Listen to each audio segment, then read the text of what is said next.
Hello, good morning everyone. কেমন আছো সবাই? আশা করছি সবাই ভালো আছো। অনেক দিন পরে তোমাদের সাথে দেখা হলো, কথা হলো। আর happy new year to everyone.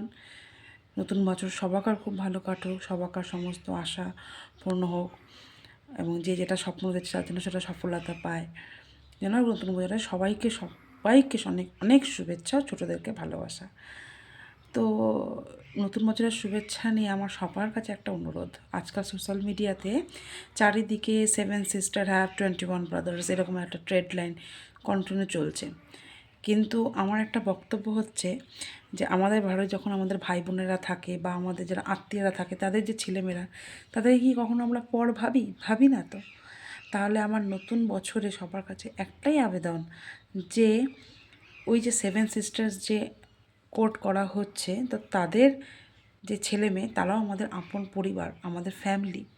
তো তাদেরকেও যেন আপন ভাবা হয়। আমাদের ভারতবর্ষটা এতটাই সুন্দর, প্রত্যেকটা কোনো আলাদা আলাদা সৌন্দর্য এবং প্রত্যেকটা কোনার কালচার আলাদা আলাদা রকমভাবে সৌন্দর্য এবং আমাদের পুরো ভারতবর্ষটার মতন কোনো দেশ এই পৃথিবীতে নেই। ও এত এক এক জায়গায় এক এক রকমের ওয়েদার, এক এক জায়গায় এক এক রকমের সৌন্দর্য, এক এক জায়গায় এক এক রকমের কালচার।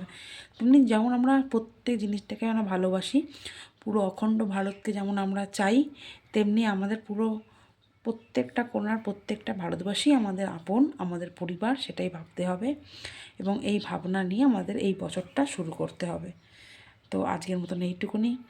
খুব শিগগিরই ভিডিও বানাবো। অ্যাকচুয়ালি ঘরেতে নতুন সদস্য, সেই সদস্যকে নিয়ে সময়ের অভাবে আমার আর ভিডিও করা হচ্ছে না। Tata, by.